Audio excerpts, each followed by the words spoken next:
The ladder shown in the figure 10W6 has negligible mass and rests on a horizontal floor. The crossbar connects the two legs of the ladder at the middle. The angle between the two legs is 60 degree. The fat person sitting on the ladder has a mass of 80 kg. Find the contact force exerted by the floor on each leg and the tension in the crossbar. Question को देखिए कितने बढ़िया तरीके से solve करेंगे। अब इस question में यहाँ पे एक पर्सन बैठा है, उस पर ग्रेविटी फोर्स लग रहा है नीचे की तरफ W, यहाँ पे नॉर्मल कांटेक्ट फोर्स अपसाइड और यहाँ पे भी अपसाइड डायरेक्शन में नॉर्मल फोर्स लग रहा है। ठीक है, मेरे को ये डायमेंशंस गिवन है 1 मीटर 1 मीटर और ये बीच में जो लैडर है यहाँ से स्ट्रिंग से जुड़ी हुई है। अब क्योंकि ये सिस्टम इक्विलिब्रियम में है, ना नीचे गिर रहा है, ना लेफ्ट में जा रहा है, ना राइट में जा रहा है, यानी कि ऊपर नीचे जो फोर्सेस लग रहे हैं वो बैलेंस्ड हैं। ठीक है, तो यहाँ पे मैं देख सकता हूँ कि जो 2n इक्वल्स टू W, यानी कि ऊपर लगने वाले फोर्सेस 2n नीचे वाले लगने वाले फोर्स के बराबर है। 2n इक्वल्स टू W की वैल्यू डालूंगा, सॉल्व करूंगा, n आ जाएगा 392 न्यूटन्स। ठीक है, अब रोटेशनल इक्विलिब्रियम देखते हैं अबाउट पॉइंट O। क्योंकि सिस्टम नीचे नहीं गिर रहा, टिका हुआ है, तो इस कंडीशन में हम लोग रोटेशनल इक्विलिब्रियम भी लगा सकते हैं अबाउट पॉइंट O। ठीक है, क्योंकि सिस्टम रोटेशनल इक्विलिब्रियम में है। अब जो फोर्सेस लग रहे हैं उनकी वजह से जो टॉर्क लगेगा अबाउट पॉइंट O, वो एक तो अपोजिट होने चाहिए डायरेक्शन में और इक्वल होने चाहिए मैग्नीट्यूड में।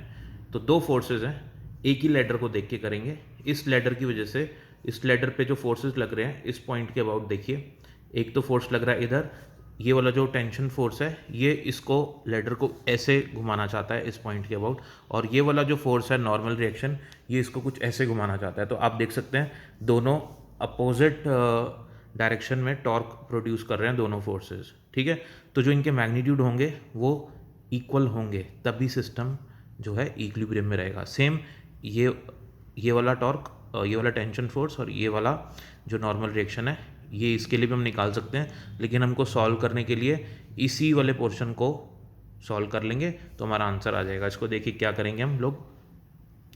टॉर्क की वैल्यू आपको पता ही है, टॉर्क क्या होता है? टॉर्क होता है आपका एक्सिस ऑफ रोटेशन से line of action of force का perpendicular distance multiply by force. तो हमारे पास फोर्स है n और मल्टीप्लाई बाय 2 tan 30। ये 2 tan 30 क्या है, देखिए इसको कैसे निकाला मैंने। मेरा ये है एक्सिस ऑफ रोटेशन O, ठीक है, और ये मेरा line of action of force है। तो line of action of force, ये line of action of force का एक्सिस ऑफ रोटेशन से परपेंडिकुलर डिस्टेंस क्या है, ये है। यहाँ डैश डैश डैश डैश ऐसे ड्रॉ कर दूँ और इसको एक्सटेंड कर दूँ, तो ये मेरी line of action of force हो गई ये वाली। और line of action of force पे परपेंडिकुलर डिस्टेंस किसका, कहाँ से कहाँ तक का, एक्सिस ऑफ रोटेशन से ये line of action of force तक का। तो ये वाला डिस्टेंस कितना है, इसके बराबर ही है।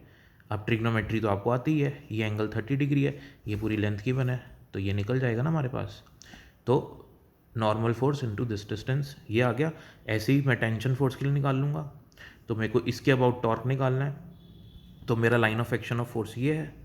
ठीक है, और डिस्टेंस क्या है मेरा, कहाँ से, एक्सिस ऑफ रोटेशन से इस पे perpendicular distance line of action of force पे, तो ये वाला डिस्टेंस मेरे को गिवन है 1 मीटर है। तो दोनों टॉर्क मैंने यहाँ पे लिख दिए हैं, T/1, और एक ये वाला टॉर्क। सॉल्व करेंगे तो टेंशन की वैल्यू आ जाएगी, and this will be our answer. Thank you.